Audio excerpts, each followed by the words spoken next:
To be living elemental is to be living a more balanced life. I'm your host, Sarah Ann, and the founder of Jade Scott Design. Through my interior design studio and Feng Shui practice, I awaken clients to the idea that their home is just as essential to their well-being as is to their mind and bodies. Essentially, nature's elements create balance and support, and through the lens of home, we can utilize their power when applied intentionally. Through this podcast, it is my intention to open you up to the idea that by living elemental through mind, body, and spirit will have a significant impact on your home and your life.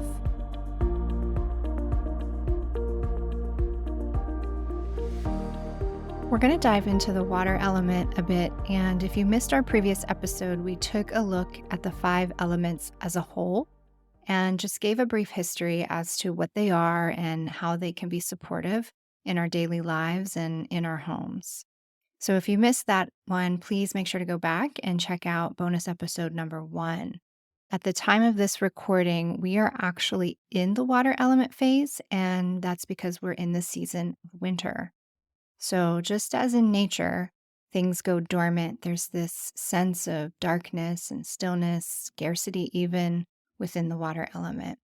At least for those of us in more temperate climates, such as myself being in Pennsylvania.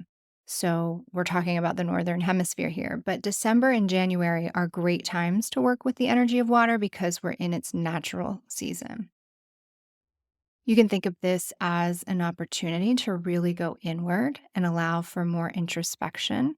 I love this quote on the season of winter by Paul Thoreau, and he states that winter is a season of recovery and preparation. Water is typically looked at as the stage of life and death in the elemental cycle because there's this stage of rebirth. When one thing dies, another is born again. You can't really be born without dying first. So there's this cycle of beginning and end and rebirth with the water element. And that's really a great way to look at it, as it's a stage for both recovery and then preparation again. Some words to describe the water element are spiritual and intuitive, as water flows and finds its way naturally. Even when water is in a disruptive yang energy, there might be cracks in your basement walls or leaks in your plumbing. Water will find its way and break through. So you can use the powerful energy of water even during meditation practice. Allow the energy of water to break through any mental blocks. Allow it to let your inner voice in and flow through to you naturally.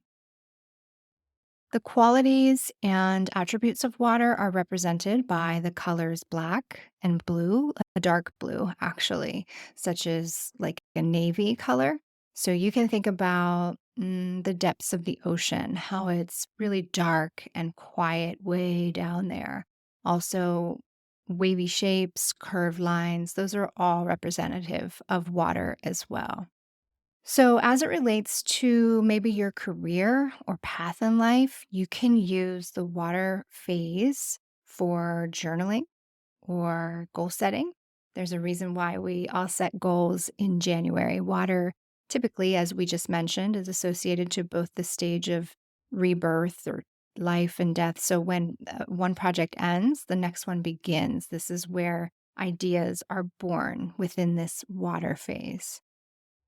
Henry Rollins stated, "In winter, I plot and plan. In spring, I move."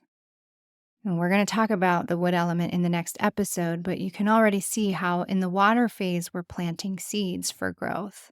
So, looking at this from a career perspective, what are you planning for? What are you setting the stage for? We're all setting those intentions in the water phase. In our spaces, we can incorporate water through our decorative elements that contain water, such as indoor water fountains. Fish tanks are another great option, even just glass-filled vases that have literal water in them. We can apply water elements symbolically.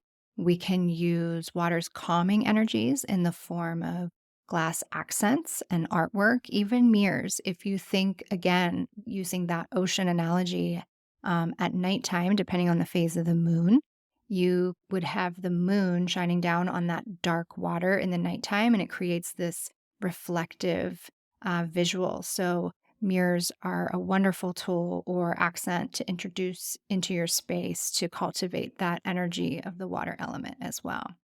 So, whether you need to integrate more water energy or maybe you have too much of it, it's important to remember to strive for balance. During the winter season, it's important to maintain balance when you're working with the water element. And as much as you want to stay in and stay warm, just try to maintain some sort of social activity.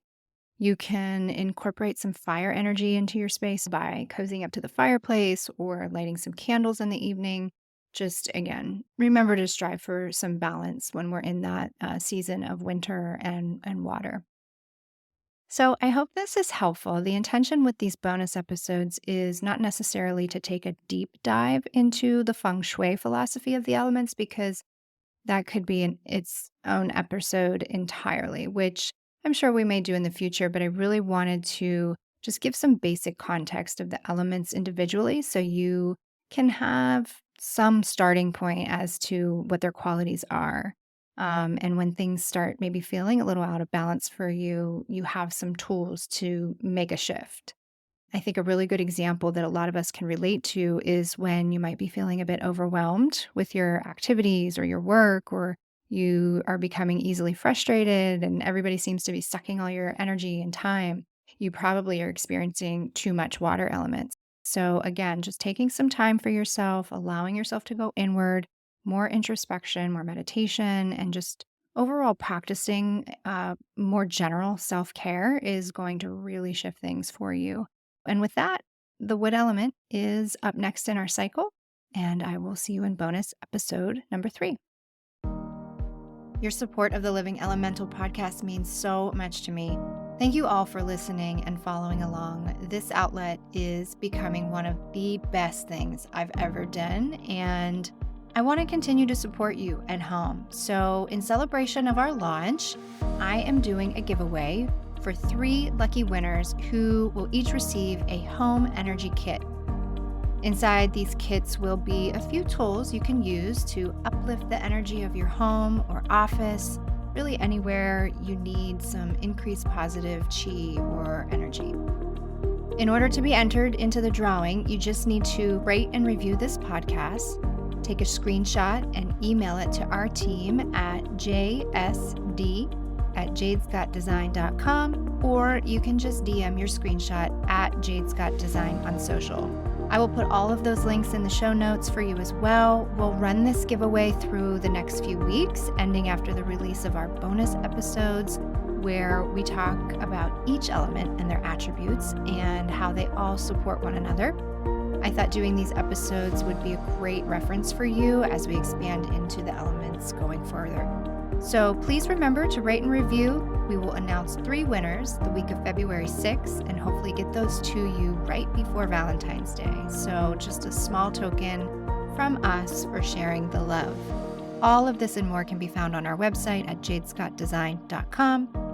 Until next time, stay well.